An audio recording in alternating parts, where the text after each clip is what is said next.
Welcome back to a new episode of Tommy's Turf Talks. Even though we are nearing the end of the growing season up here in Minnesota, it is still important to make sure that you're watering your lawns so that they go into winter as healthy as can be. A main issue that I see all the time is most people do not know how to properly water their lawn.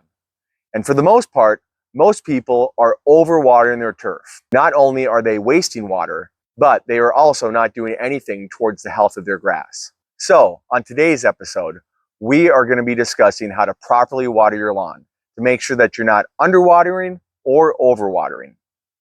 And as always, if you're loving this content and cannot wait for next week's episode, please make sure you hit that subscribe, like, and follow button. And please feel free to leave any comments down below with any questions you might have or any suggestions that you may have for future content, and I will try to respond as quickly as I possibly can.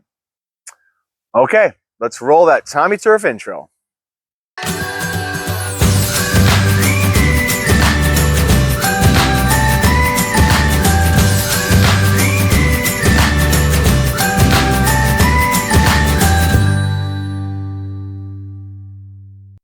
Okay, to start off, we first need to know, when should we be watering our grass?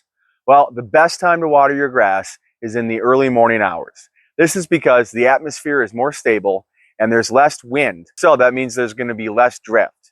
Drift is our enemy when we're trying to water our grass. This is because the wind is going to blow the water off site. So I had some technical difficulties here with my microphone and couldn't get the audio to work. So we're going to try some Kung Fu movie voiceover bad dubbing here to finish this thought. So drift is our enemy when we're trying to water our lawns because it will blow the water off site and increase our water usage while minimizing the benefit to our turf. Watering in the morning also allows the grass blades to dry throughout the day to minimize the chances of diseases to propagate. All right, and that ends the horrible Kung Fu movie dubbing voiceover. If you don't have an automatic irrigation system and don't want to wake up at 4 a.m. to go move a sprinkler around all morning, then the next best time to water your turf is in the early to mid-afternoon when you get home from work. During these periods, the temperatures tend to be a little bit lower than they are during the peak of the day, so you won't lose as much to evaporation. And if you can get it down early afternoon, this still gives time for the grass blade to dry out. However, the later that you wait to water your lawn in the evening, the higher risk you run of those grass blades staying wet overnight, which will cause diseases to begin to propagate in your lawn. Now that we know what time of day we should be watering a lawn, we need to know how often we should be watering our lawn. Well, it is best to water your grass as deeply and as infrequently as possible. This type of watering will force your roots down as deep as they can go. And our goal here is to make sure that the roots get as deep as possible. Deep roots will cause your grass to be more resilient to fight off such things as drought and other types of stressors that may damage your turf. So it will be best to get all of your watering needs done in one single watering during the week. But if your lawn's soil type and its saturation rates will not allow for this one single watering cycle, then you can water it twice a week or at the very most 3 times a week to try to get the full amount of water down over the lawn for its needs during that week. The easiest way to tell if your lawn is thirsty and in need of a drink is simply to walk across the lawn and see how quickly the grass pops back up to its original position. A well-hydrated lawn will bounce back very quickly after being stepped on or pressed on. A water-deficient lawn, however, will take longer to bounce back. If you walk across the turf and can still see your footprints after 30 minutes, it's time to water your grass. Almost all of the grass types that we use in both our residential turf, golf courses, sports fields, all will want between 1 and 2 inches of water going down every week. As I mentioned before, if your soil saturation rates will allow for it, it is best to get this down in one single watering cycle. However, most soil types will not allow for this. They're either too high in clay, which will not allow the water to be taken in, or they're too high in sand, which the water will leach down through the soil before the grass plant can take it in through its root system. So the easiest way to test to see how much water your sprinklers are putting down over a period of time is to get yourself a rain gauge or a couple of them and place them out there when you're watering your lawn. Turn on the sprinkler for 20 to 30 to 45 minutes and see how much water is going down across the area.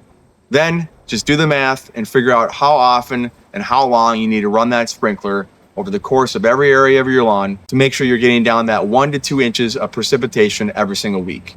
Now, if you have an in-ground sprinkler system or the garden hose attachment sprinklers that you're using show you what their precipitation rates are, you can simply take that precipitation rate that they're giving you, either per minute or per hour, and do the math to see how long you're going to need to run that sprinkler to be able to get down that 1 to 2 inches of water every single week. Now, not all forms of watering are created equal. Some forms will be more efficient than others.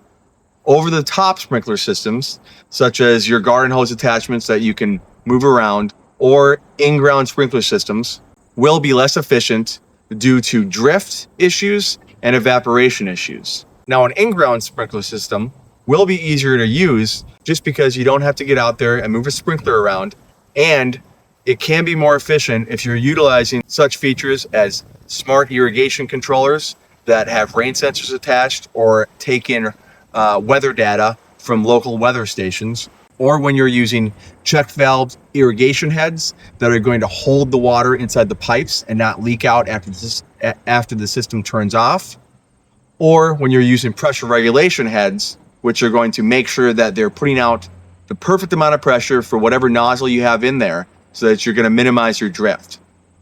Now, if you want to achieve almost 100% efficiency, the best form of watering is going to be drip irrigation. Now, normally this is only used inside of landscape beds, but you can also install it underneath your turf all across your lawn. It's going to be pretty extensive if you already have an existing lawn out there, but it can be done. This will get you as close to 100% efficiency of watering your turf as you can get. Now, there are a few things you can do on top of just watering your grass that will greatly help you keep your grass as well hydrated as possible.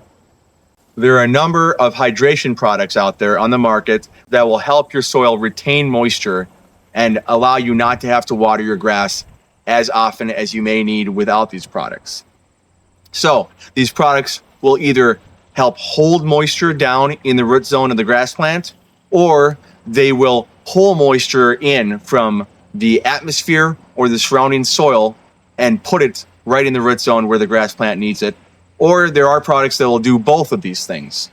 Now, depending on the product you choose, the application methods and the application rates and the timing may be different, but for the most part, you're going to be putting down these products a couple times during the growing season. At the end of the video here, I will list off a couple of the most common, and I'll also put down in the comments a list of the products that I would recommend and some links of where you can find these products and purchase for yourself. These are great ideas. They greatly reduce the amount of water that you need to put down across your turf throughout the year and could save you quite a considerable amount of money on your watering bill. And there you have it. I hope this answers some basic questions you may have had on how to properly water your lawn, like how often should I water and how much water should I be putting down. This was just a basic overview on how to properly water your grass. In future episodes, I'm going to go more in depth on certain topics around watering, and we'll have numerous episodes in the future on in-ground irrigation systems, how to fix them, how to install them, and how to service them properly. All right, have fun out there watering that turf, and you all have a great week. We'll see you next Friday.